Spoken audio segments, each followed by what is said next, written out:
Welcome to the Depth Dive. Today we're taking a trip down memory lane, back to school days. Yeah, it's something everyone experiences, right?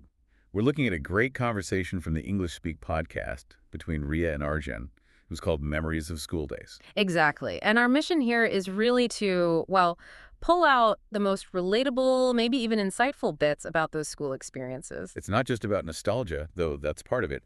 It's about understanding, maybe, the impact those years had. Riya and Arjun covered so much ground. They really did. From the, sheer terror of the first day to the surprisingly emotional goodbyes at the end. It's amazing how universal some of it feels, even listening back. Okay, so let's dive in. That first day, Arjun mentioned, clinging to his mother. Totally understandable. Completely. Overwhelmed, new place, new faces. It's a lot for a kid. But then, boom, the same day, he makes a friend. That shift from anxiety to connection can happen so fast. It's fascinating, isn't it? That innate drive we have to connect. The fear is real, but so is the need to, well, find your tribe, even on day one. And Rhea brought up those sensory things. The smell of new books. Oh, I remember that. Me too. And the stiff new uniform. Yes. And the obligatory first day photo on the doorstep, almost a ritual. It really is. Those little details, they're like anchors, aren't they? Pulling you right back. Totally. And walking into that classroom, scanning for a friendly face, picking a seat. It's such a shared moment, even if we don't think about it much. Yeah, quiet little drama playing out in classrooms everywhere. So from that first day intensity, let's shift to something more. Routine, maybe. Morning assemblies. Ah, yes, the long lines. Rhea and Arjun both mentioned being half asleep. And muttering prayers you barely knew the words to. Right. But there was also that underlying current of, well, maybe slight anxiety. What do you mean? Like Arjun pointed out the chance you might get called up, unexpectedly, to give some news or, I don't know, speak. Oh yeah, that low-key dread. Exactly. Why do we remember those slightly stressful bits? Maybe because they, pushed us a little. Could be. And Rhea's story about reciting that poem super fast because she was nervous. Hilarious and so relatable, making absolutely no sense. We've all been there, right? Mortified at the time. Totally. Yeah. But looking back, as they both kind of said, those moments, they accidentally built something. Resilience, maybe, even weirdly public speaking skills. Yeah, trial by fire, almost. Okay, so, shifting gears again.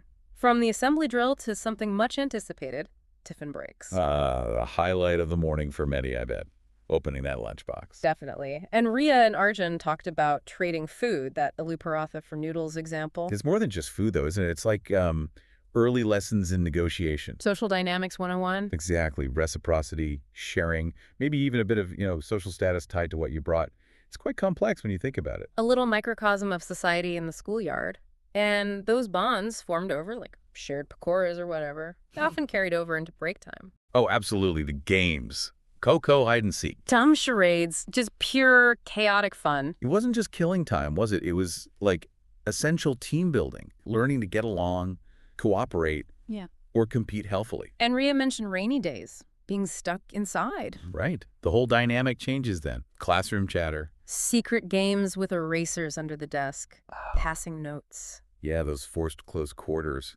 Sometimes led to different kinds of friendships, didn't they? Sharing secrets because you couldn't run around outside. It makes you wonder, do those constraints sometimes spark different kinds of social interaction? Interesting thought. Okay, so another school rule. Yeah. Class monitors. Oh, boy. That little bit of power. A fleeting taste of authority, and often used so, earnestly or awkwardly. Rhea talked about writing down her friends' names for talking. I know, and then facing the social fallout. It's such a perfect little example of navigating that tricky line between rules and friendship, isn't it? It really is. A very early lesson in leadership, responsibility, and, well, peer pressure, I suppose. Yeah. You learn quickly how hard that balance is. Definitely lessons that stick, even if they seem small at the time.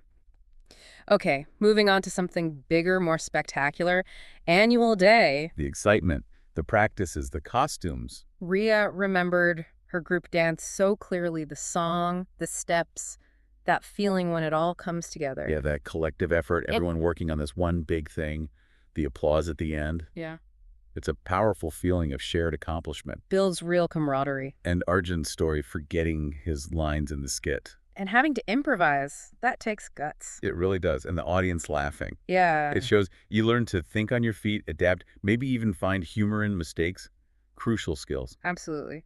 And speaking of excitement, school trips. Oh, the absolute peak for many, right? Just pure, unadulterated joy. Getting on that bus with your friends, the photos, sharing snacks. There's that sense of freedom, isn't there? Away from the usual rules, just a little bit. Totally. And the loud singing on the bus, maybe annoying the teachers slightly. It's part of the fun. That shared, slightly rebellious energy, it creates memories that really stand out from the day-to-day grind. Yeah, breaking the routine makes them so vivid. Okay, but we have to talk about the flip side. The dreaded E word, exams. Yes. The stress, the late nights. Last minute cramming. Riya and Arjun nailed that universal feeling of pressure. They really did. But then, that incredible feeling of relief when the last one is done. Oh, the best feeling. Freedom. That contrast is so stark, isn't it? And Ria's example of the funny wrong answer, the sun rises in the west. Becoming an inside joke. It shows how even stressful times can be, reframed later as shared humor. Exactly. It strengthens the bonds, strangely enough. And then results day. The nerves. Calculating percentages, comparing with friends. Yeah. Maybe strategically hiding the report card sometimes. Maybe just occasionally. It's such a rite of passage. And like they said, you eventually realize you actually learned from the failures too, even if it doesn't feel like it then. True. Which brings us sort of to the end of the journey. Farewell days. Yeah, those are heavy. Really emotional. The autograph books. Yeah. Scribbling messages, promising to stay in touch. Tears, hugs. It's that poignant moment of closure, isn't it? Acknowledging this big chapter is ending. Bittersweet, really. Moving on, but holding on to those memories. The autographs, the promises, they symbolize how much those connections meant, even if life takes people different ways. So when we pull all this together, what Riya and Arjun's chat and our discussion really highlights is that school is, well, it's so much more than academics, isn't it? Absolutely fundamental. It's where you learn crucial life lessons, navigate social stuff, form those first really deep friendships. Yeah. And often it's the small things, right? Like trading snacks or a silly game or that nervous moment in assembly. Those are the threads that weave the whole experience together. They create the lasting bonds, the shared history. And it seems like the times you felt nervous or made a mistake or something unexpected happened, those often become the best stories. Definitely. They contribute massively to growth. And yeah, they're memorable precisely because they were maybe a bit difficult or awkward at the time. It's like Riya said about memories being like old songs. Yeah, that was a lovely way to put it.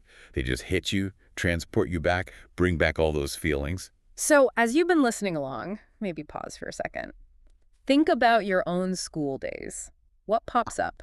Is there a specific moment, a feeling, a friend? Maybe it's time to, I don't know, text an old school friend or dig out some old photo. Or even just drive past your old school if you can. See what it stirs up. And we'd genuinely love to hear from you. What's one school memory that really stands out for you? Share with us. Let's kind of celebrate these formative years together. Because ultimately, this deep dive really shows that school is this unique, intense environment. You're not just learning maths or history. No, you're learning about yourself. Yeah. About how you fit into the world, how you connect with others. And those memories, whether you realize it or not, they're still part of who you are today. They continue to shape you.